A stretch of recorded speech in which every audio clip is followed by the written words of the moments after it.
जुबीन गर्ग। हो सकता है ये नाम सुनते ही जहन में एक सुपरहिट गाना गूंजने लगे, लेकिन उस एक गाने के पीछे की कहानी कहीं ज्यादा बड़ी है। ये कहानी है एक ऐसे कलाकार की जो सिर्फ एक गायक नहीं, बल्कि एक पूरी संस्कृति की आवाज है। चलिए आज इसी कहानी को समझते हैं। सोचिए, साल था 2006। एक गाना आता है और देखते ही देखते पूरे देश की जुबान पर चढ़ जाता है। रेडियो हो, पार्टियां हो या फिर गलियां, हर जगह बस वही एक आवाज गूंज रही थी। और उस आवाज में ना एक अजीब सी कशिश थी, एक दर्द था जो सीधा सुनने वाले के दिल में उतर जाता था।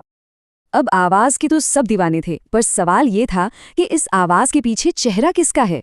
कौन था ये कलाकार जो एक ही झटके में पूरे देश के दिलों पर छा गया था?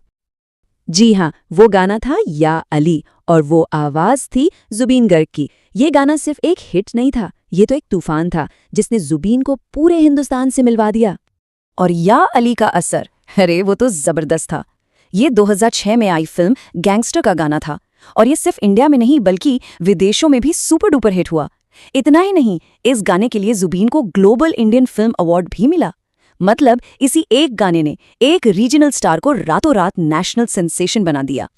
लेकिन रुकिए, बॉलीवुड में मिली इस जबरदस्त कामयाबी से बहुत बहुत पहले जुबीन अपने घर यानी असम में एक बहुत बड़ा नाम थे। उनकी असली कहानी को समझने के लिए ना हमें थोड़ा सा पीछे चलना होगा, उनकी जड़ों तक।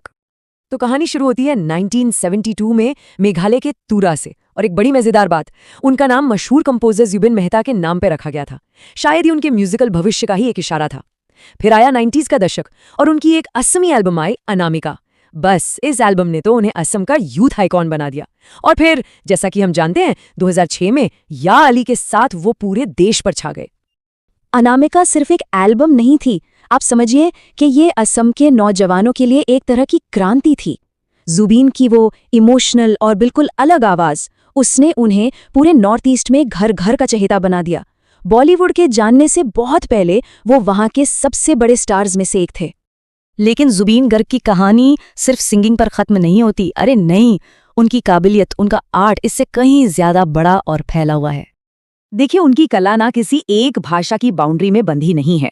असमी, हिंदी, बंगाली ये तो है ही, पर इसके अलावा तमिल, तेलुगु, मराठी, मणिपुरी, मतलब कई और भाषाओं में भी उन्होंने अपनी आवाज का जादू चलाया है।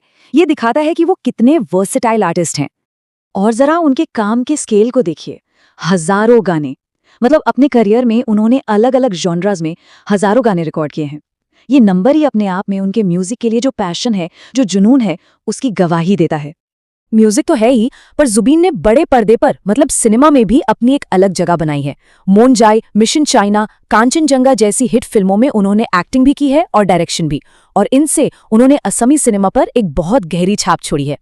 और पता है, उनकी फिल्में सिर्फ एंटरटेनमेंट के लिए नहीं होती, वो अक्सर असम के अमीर कल्चर और वहां के युवाओं से जुड़े जो मुद्दे होते हैं ना, उन्हें बड़े ही सेंसिटिव तरीके से स्क्रीन पर लाते हैं।